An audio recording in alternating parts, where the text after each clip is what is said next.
ঈদ মুবারক, ঈদ মুবারক, ঈদ মুবারক। অনেকেই হয়তো আশ্চর্য হচ্ছেন, হুজুর ঈদ তো না, ঈদ কেন? আমরা সকলেই জানি ঈদ মানে খুশি, ঈদ মানে আনন্দ।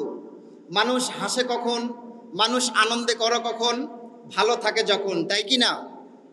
আপনারা নিশ্চয় জেনে আসছেন, সুদীর্ঘ 15টি বৎসর এই জালিম সরকার আলেম ওলামাদেরকে তাদের হক কথাগুলো বলতে দেয় নাই। কথা বলে ঠিক কিনা?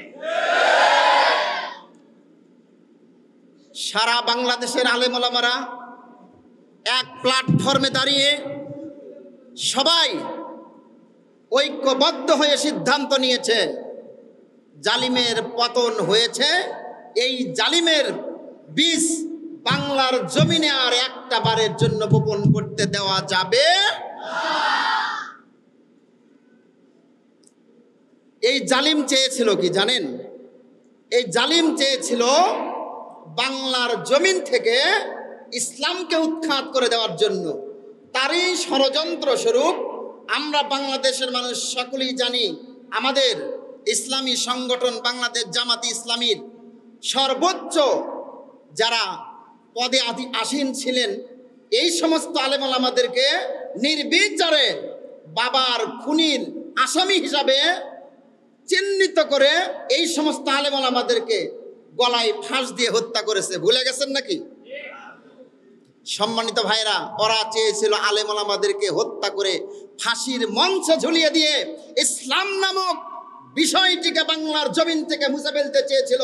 ওরা জানে না আল্লাহ রাব্বুল আলামিন ইসলামকে, পৃথিবীর জমিনকে নিজের হাতে বপন করে। আল্লাহু আকবার। আল্লাহ রাব্বুল আলামিন বলেন, সূরার নাম সূরা সফ, আয়াত নাম্বার 8, আল্লাহ পাক বলেন, ইউরিদুনা লিইউতফিউ নূরাল্লাহি বিআফওয়াহিহিম আল্লাহু মুতিম্মু নূরিহি ওয়ালাউ কারিহাল কাফিরুন।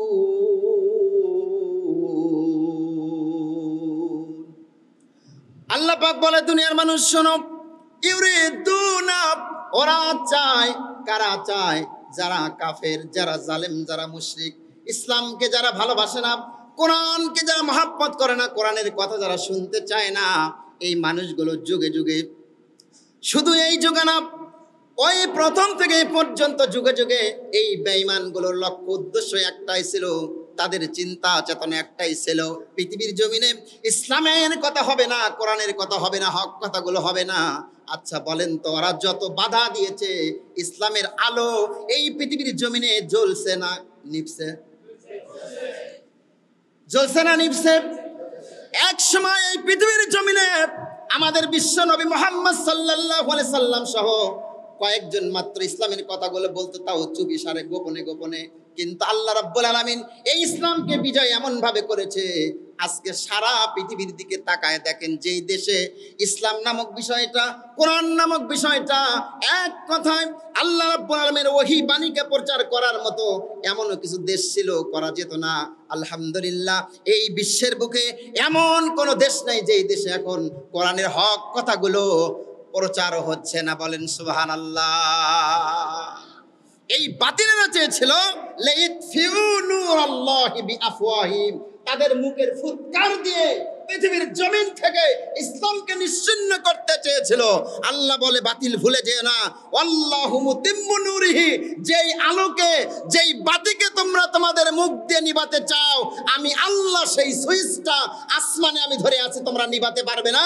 আমি আল্লাহ সেই বাতিকে যুগের পর যুগ আমি প্রজ্বলিত করব। আল্লাহু আকবার। দীর্ঘ 15টি বছর কোরআনের হক কথাগুলো যখনই আমরা বলতে যাইছি, আমাদের মাইক কেড়ে নিয়েছে। নেই নাই? কথা বলেন না কেন? গত সপ্তাহের আগের সপ্তাহে আপনাদের এই মসজিদে আমি খুতবা দিতে এসেছিলাম।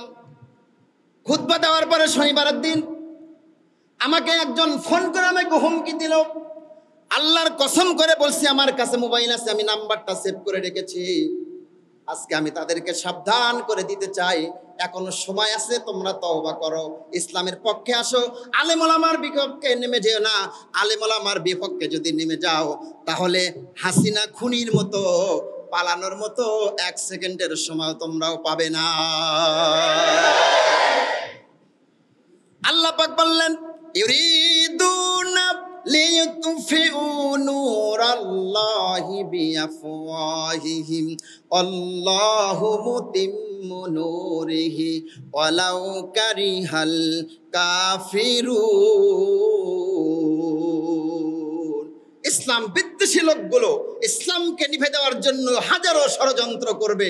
আল্লাহ বলছেন ওরা হাজারো ষড়যন্ত্র করবে, আমি আল্লাহ আসমান থেকে সেই সব ষড়যন্ত্রকে সমূলে উৎপাদন করে আমার ইসলামকে বিজয় করব। আল্লাহু আকবার। নতুন প্রজন্ম 1971 দেখে নাই, কিন্তু এই নতুন প্রজন্ম 2024 দেখেছে। একমাত্র আবু সাইদের রক্তের উপর দিয়ে জালিম সরকারের পতন ঘটেছে এবং বাংলার অলিতে গলিতে ইসলামের কথাগুলো প্রকাশ্যে বলা শুরু হয়েছে। আল্লাহু আকবার। এক আবু সাইদ তাজা রক্ত দিয়েছে, শহীদ হয়েছে। আবু সাইদকে দেখে শত শত যুবক এই বাংলার জমিনে তাদের জীবনটা ঢেলে দিয়ে অন্যায় জুলুমের বিপক্ষে দাঁড়িয়ে ইসলামের পক্ষে তারা দাঁড় হয়েছে। আল্লাহু আকবার। কারণ দেখেন 5 বছরের মধ্যে 6 বছর সে 7 বছর রানিং আমার ইমামতি করা, 7 বছর রানিং আমার ইমামতি করা, এরকম করে দাঁড়াস কণ্ঠে কিন্তু আমরা কথা বলতে পারিনি। বলেন পারছি? আমি কথাটা আগেও বলেছিলাম, এই মসজিদে পুলিশ ডেকে আনা হয়েছে। কেন? হুজুরের বাড়ি বহু দূরে, কেউ কিচ্ছু করতে পারবে না। শক্তিপুরের মাটির মুসলমানদের ঈমান না থাকতে পারে, আল্লাহর একটা খেলা উপরে আছে না নাই? যুগে যুগে ছিল, ভবিষ্যতেও থাকবে। একটা কথা মাথায় রাখতে হবে, ইসলামের সুইচ তোমার হাতে না, শক্তিপুরের কোনো মুসলমানের হাতে না। ইসলামের সুইচ হচ্ছে এই পৃথিবীর সৃষ্টিকর্তা আল্লাহর হাতে। আল্লাহু আকবার। এখান থেকে আপনাকে আমাকে শিক্ষা নিতে হবে। আমি আজকে কয়েকটি পয়েন্টে কথা বলবো, এই পয়েন্টগুলো থেকে আপনাকে আমাকে শিক্ষা নিতে হবে। যদি শিক্ষা নিতে পারি তাহলে আমরা সফল, শিক্ষা নিতে না পারলে দুনিয়া এবং আখেরাতে আমরা বিফলে যাব। সম্মানিত ভাইয়েরা, ছোট্ট একটি লাইন আমাদেরকে বলতে হয়, যদি থাকে নসিবে আপনায় আপনি আসিবে, যদি থাকে নসিবে আপনায় আপনি আসিবে, জোর করে মন হরণ করো না, খুনি হাসিনা বাংলাদেশে জায়গা হলো না। আল্লাহু আকবার।